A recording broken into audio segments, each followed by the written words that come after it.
Welcome back, and guys, to another episode of the Advisor Odyssey podcast. Now, happy January. We're coming at you in the brand new year. And what better episode to hit you with at the very beginning of the year than how to run a better discovery meeting, or we call it a fact finder meeting, a first appointment. Anyways, we've got 5 key areas of this meeting, some easy ways to maximize and enhance that first meeting, and then some little tips and tricks along the way that, again, some lesser known perhaps. So stay tuned, guys. We've got a great episode coming your way. This is the Advisor Odyssey audio experience, where financial advisors, planners, insurance agents, and brokers will find fresh new ideas and perspectives around what it takes to launch, succeed, scale, and bulletproof their business. Now, look, when it comes to the first appointment, okay, again, for some, they call that the discovery meeting. It's the fact-finding meeting. It's the get-to-know-you meeting. Whatever it is, there's really 5 things that you, as the advisor or the financial professional, there's really 5 things you're looking to accomplish, looking to learn within that meeting. And now there is an order to these. Okay, there's a chronological order here, but jumping into it, the very first thing you're going to want to gain from this meeting, the goal of it, is really just to set the expectations with the prospect. Now, setting expectations might, for some that might seem like it's a little ahead of, putting the cart before the horse in a way, but ultimately they really, like the prospects that you're meeting with, they really need to know like exactly how that first appointment is supposed to go. This is where you have the biggest fall off. It's that they set the appointment, but they never show up to the first appointment phase. Okay, that's standard practice. Now, the advisors that do, they have a high first appointment show rate, it's widely because they are very clear on the expectations that they are sharing with the prospect of what exactly to expect. Like, you have to think these prospects, the mentality for them that they're going to, typically experience is when they show up to a first appointment anywhere, outside of the medical field. When you show up to that first appointment to any sort of salesperson or perceived salesperson, you're on edge, right? You've got your guard up, you've got your barriers up. So hopefully before that first appointment has ever even occurred, you've had the opportunity to lay out like clearly expectations of what to expect. If it's written down, by the way, like something, whether it's paper or it's something you can send them in the mail prior to, it's only going to increase your first appointment show rate. Now, this, again, I'll just call it the what to expect document. This is a standard touch point in the sales process as well. So as you continually build out your sales process for some of the stuff we talk about today, this very specifically is the greatest opportunity for improvement if you're not already doing it. So keep in mind when the prospects they're meeting with you, they're really doing this to discuss like 3 main topics or 3 main points of interest. Now, your job is to take these exact 3, but you have to frame it in the way that they, again, we can say that they feel valued or that they feel like you're different from the rest. Like, we'll get into this as we go along, but these 3 main topics are basically, number 1, where they're at now, number 2, where they want to go, and then number 3, if it makes sense to continue discussion and meet for a second time. Like, that's it. Those are the 3 main topics that you want to dig into in this first meeting.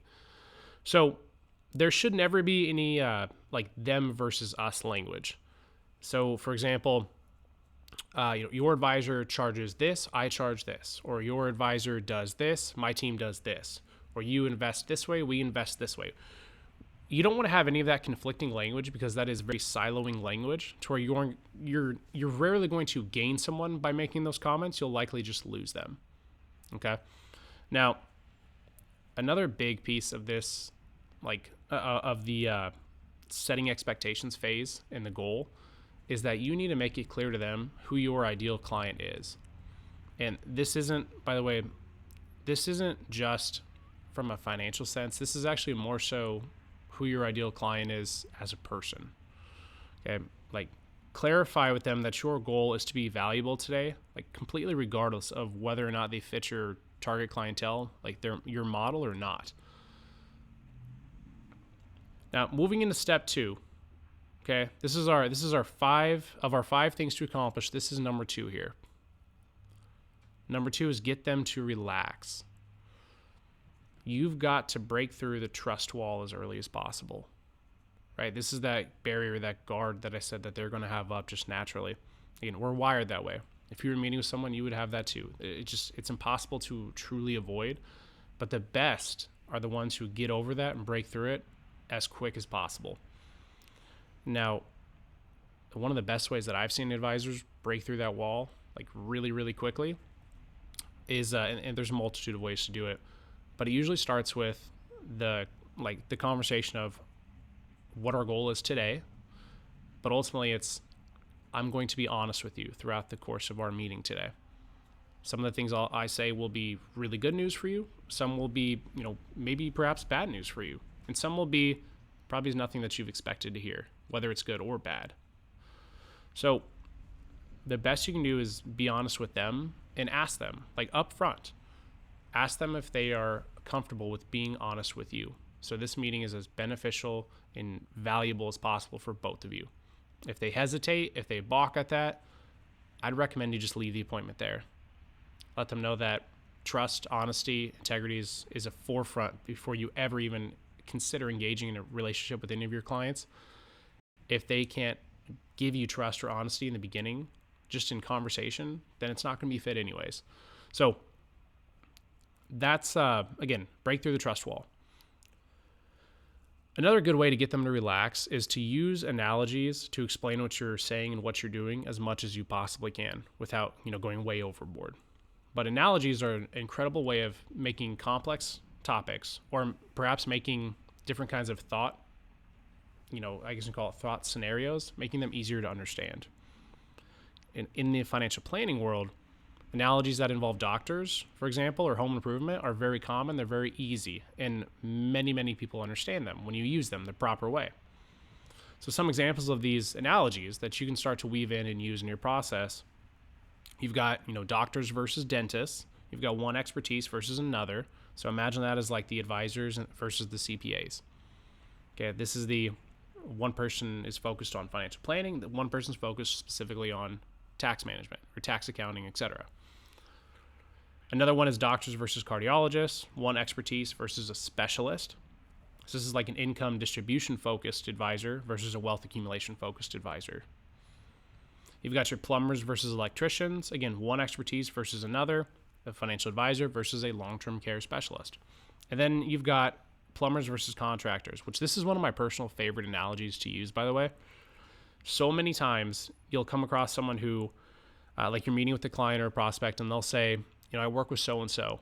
But when you actually figure out who that person is or what their value prop is, you realize that they don't actually do anything themselves, at least outside of maybe just one thing, but they have this network of people that they just refer it out to. And so they hold the assets or hold the money or hold the responsibilities.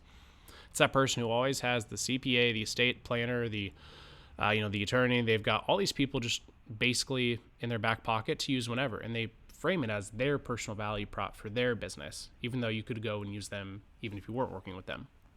So these analogies are an incredible way to paint that picture and make it really clearly understandable for your prospect during that first appointment. Now, if you've explained who your ideal client is clearly enough, okay, and this goes back to the very first thing you want to do of setting expectations. If you've explained who your ideal client is clearly enough to them, they should have already decided in their own minds whether they fit your target mold or not. Now, this might seem counterintuitive, right? But when you continually focus on being of value during that first appointment, okay, the only thing you want to do is be of value, this will further open the door for you to ask the more financially intimate questions. So what you'll have happen is these, first-time prospects, after you've told them who your ideal client is, and for example, that's, I tend to work best with, this person who's this way and this way and this way.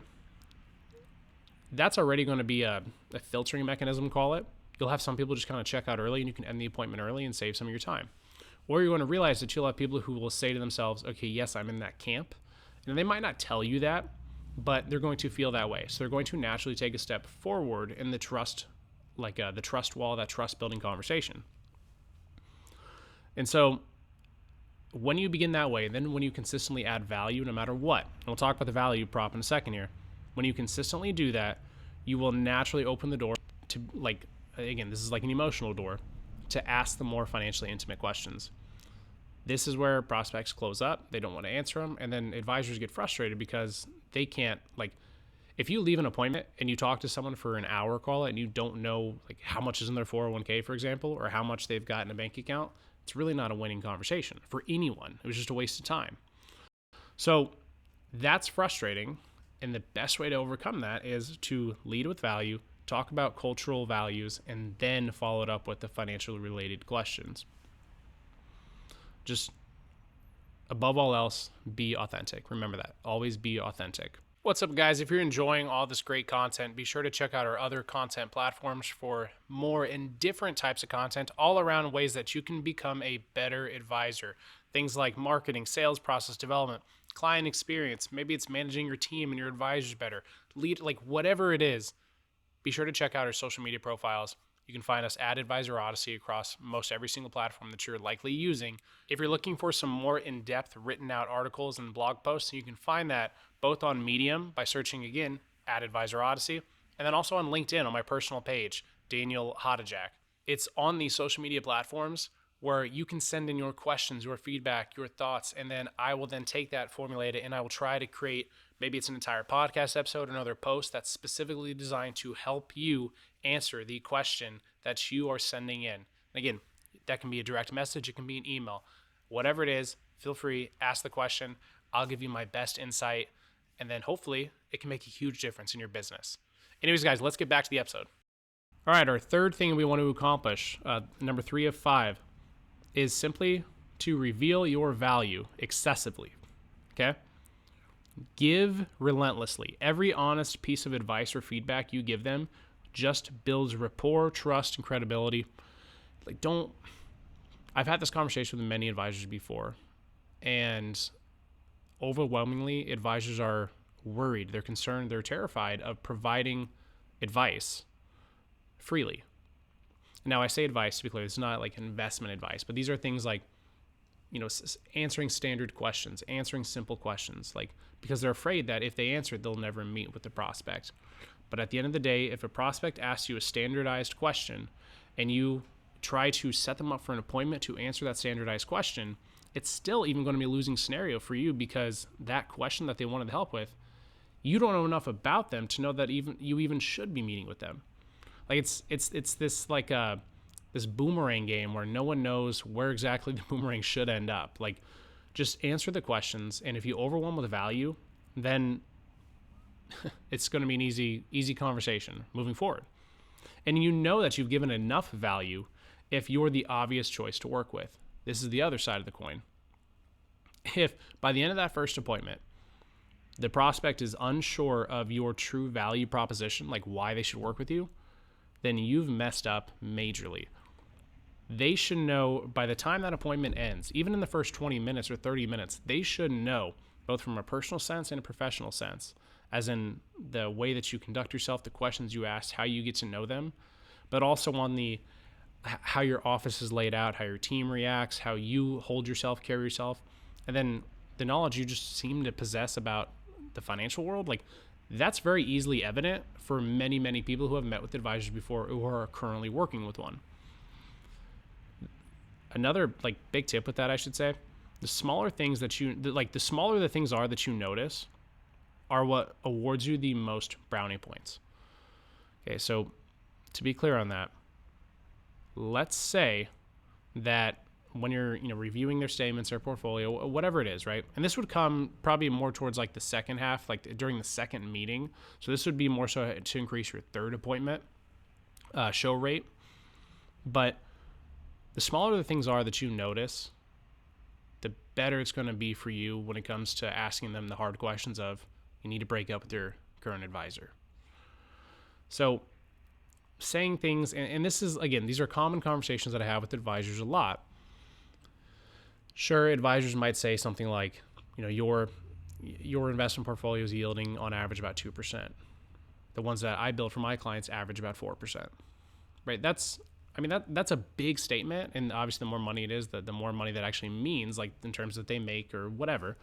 But anyone can really say that. Like that's a promise, right? You might be able to back it up saying, here's my results, but ultimately you don't want to do that because again, now you're being product focused. So, or investment focused. But noticing things like, for example, the bank account, as you're talking through things and going through fact finders, you notice that one of the bank account statements that they shared with you or that they told you about, you notice that it wasn't jointly owned, but they kept referring to it as, this is our bank account. Noticing that is a big deal to them, could be a big deal to them. Another thing might be if you notice that they're not maximizing their annual giving, but they talk a lot about how much they give and they love to give to charity or donate or tithe, whatever it is, you realize that they're not maximizing it, so they're not really reaping as much of the benefits as they can, but yet they're sitting on other piles of cash investments that they say they just don't know what to do with. Okay, noticing that's a big deal to them, perhaps. And then something as simple as like that they're not maximizing their Social Security. One of the easiest wedges that I've ever consistently see with advisors is they notice that when clients, when they bring in statements, all of that stuff, they realize and they recognize that the clients are not set up to maximize their Social Security. In that conversation, if you can really simply share with them, hey John, hey Susie, if you maintain this plan, by the way, you're not going to be maximizing your Social Security. You can earn an additional $6,000, I'm making this up, $6,000 a year just by waiting an extra month or two. Those kind of conversations, right? They're not always going to fit, but at the end of the day, those conversations can win you clients more so than, again, my investment yields this or my average portfolio does this. And then lastly, on the topic of the revealing your value relentlessly, remember that process-driven advisors earn more clients than product or investment-driven advisors. If you're process-driven as opposed to solution-driven, you're going to win more clients. Now, again, as I said, going back to the very first thing here that we want to accomplish in the meeting about setting expectations and getting them to relax as well. These prospects are on edge from the minute they sit down.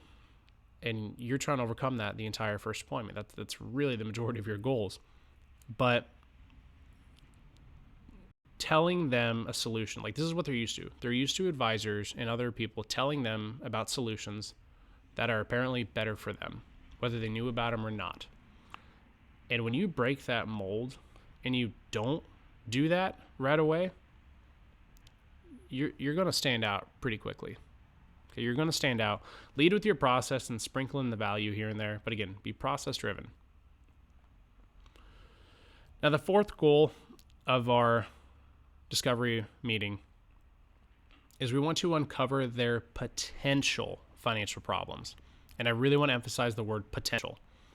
The truth is, you have to understand that whether you feel this way or not, they will not believe you when you say these things. You have to understand that you do not know what the best thing is for them yet. And so while one side of the coin is saying, I think that this could be better for you, the other side of that coin is saying, I don't think this is good for you. And whether this person is working with another advisor, or maybe they're doing it all themselves or DIY, when you make that statement, it doesn't lift them up. It actually tears them down a little bit, because you're either insulting, and insulting might be a strong word there, but you're either downplaying or insulting them, the DIY side, because they set everything up and they did it all themselves, or you're insulting who they currently work with, which in most cases they chose to work with that person and they didn't make that decision quickly and foolishly. They had to have thought it through. So you're just insulting their opinion on it. So again, I emphasize the word potential there. But when you find a potential problem in their portfolio, point it out and then follow up with a non-targeted or non-aggressive question. If your question seems aggressive, it's better to just never ask it at all. Now, what do I mean by an aggressive or targeted question? Here's an example. Sally, your life insurance policy stops coverage in 3 years when you turn 72. Why did you set it up this way? Or why is it set up this way? That's a little targeted, right? Now they're on their heels having to answer why they did something that's supposedly wrong. But the better way to ask that question, and again, words matter. These little changes matter.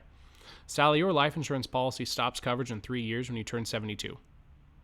Is there a secondary policy that's not here that we haven't talked about yet that's set up to cover you next? Again, they might say no. You just say, okay, we'll be sure to discuss that. Or they might say, actually, yes, sorry, I forgot to bring that. Or yes, here's this. Great, you just continue dialogue around that. Another example is, John, it appears that you've been withdrawing about 5% out of your account for the last 6 years to fund your retirement. Do you know what happens if the market falls? Like 5, 10%? What that'll do to your income? Again, that's a question of, do you know what happens when reality hits? Or do you know what happens when XYZ circumstance hits? And that's kind of like a survivalized question. So the better way to ask that, John, it appears that you've been withdrawing about 5% out of your account for the last 6 years. If the market drops by greater than 5%, does your withdrawal amount decrease as well or no? Again, it's much more comfortable question that can create further dialogue. Again, these questions matter. Now, another piece here about uncovering that, like the potential problems, are be honest about what's a major problem and what's really just more of a minor problem or something to be aware of as like an FYI.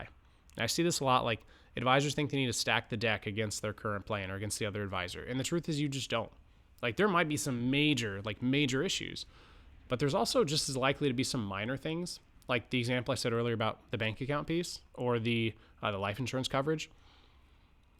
Like, yeah, they have an impact, but if everything is just of the utmost importance to address because it's going to ruin their financial future because they've overlooked it for too long, it feels like scare tactic. Like they're going to pick up on that. Most will pick up on that. So just be honest about what's a major problem and what's not. And these, quote unquote major problems, we'll call it, these also act as a framework or an anchoring for what could happen moving forward.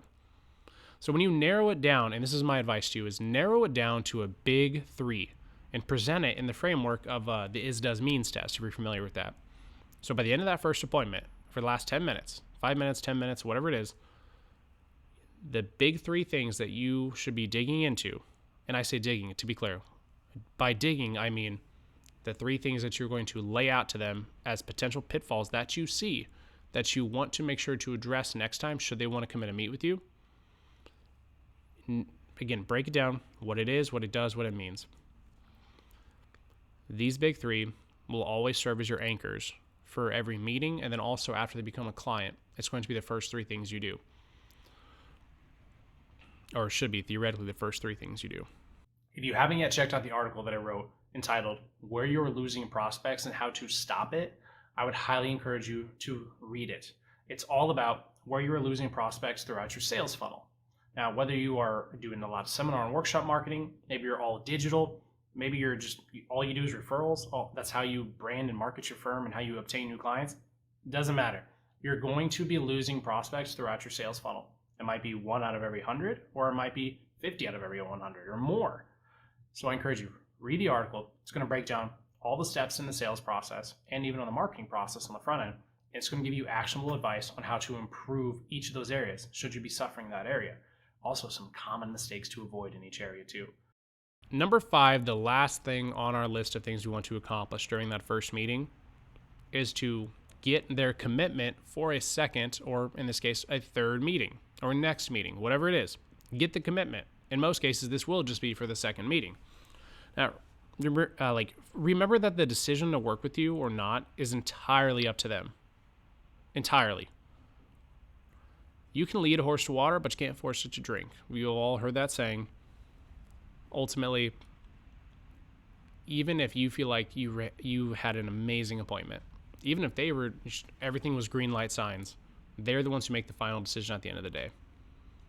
And so throughout this entire process, just give everything you got, obviously, but share good news with them about them. That's another tip to that. Share good news with them about them. It doesn't matter how dire the situation they may be in. You might look at their statements or portfolios, whatever, and it could be a total crapshoot. But if there's one silver lining, even just one thing, make sure you highlight it and congratulate them. And, you know, whether even if it's to show appreciation towards their other advisor, that's okay. Again, honesty, transparency, authenticism. Like, let them know what's in good shape, as there's going to be at least one piece of good news in there somewhere. And then another like big piece to this whole like getting the commitment stage, make it very clear that if they decide to work with you, you're going to have those solutions to the big three ready to address during the second appointment or a third appointment, depending on your sales process, if you tend to drag out that first appointment. They should know where they're going next. If they don't know where they're going next, they're not going to make an educated decision, whether that's to work with you or not. Confused people make bad decisions. They should know exactly what's expected to happen next.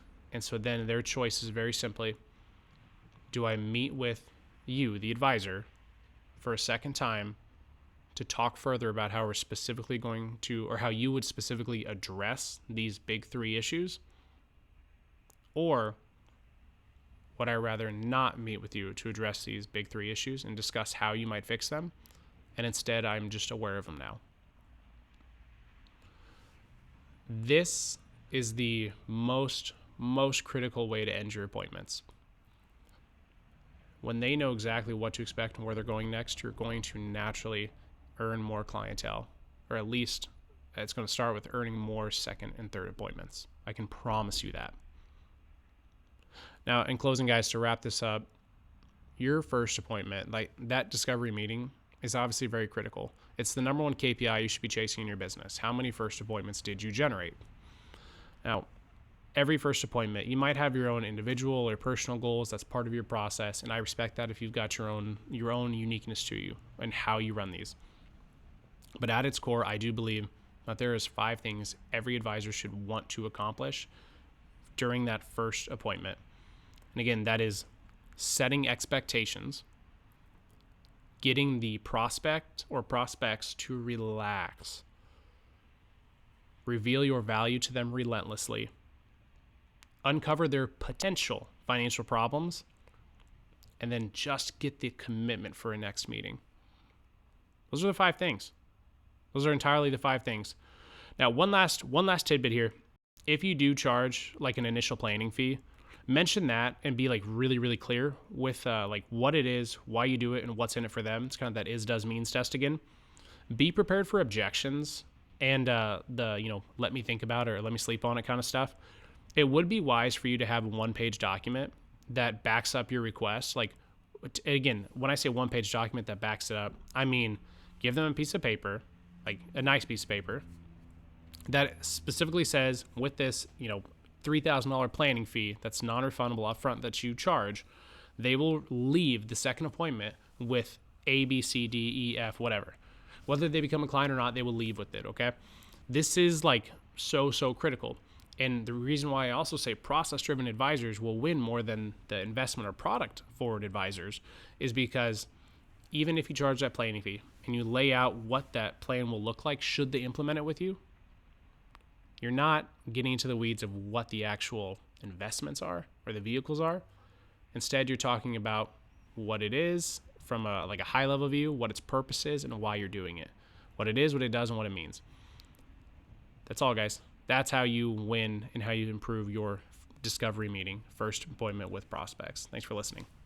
We hope you enjoyed the Advisor Odyssey audio experience. Connect with us on your favorite social media platforms at Advisor Odyssey. You can find our full-length educational videos to watch on YouTube, Instagram, and Facebook. Check out all our articles and publications on medium.com/Advisor Odyssey. The Advisor Odyssey podcast is available on Spotify and Apple Podcasts.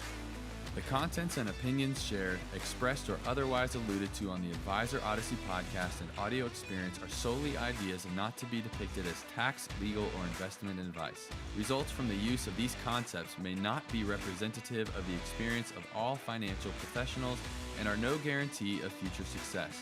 Your results may vary.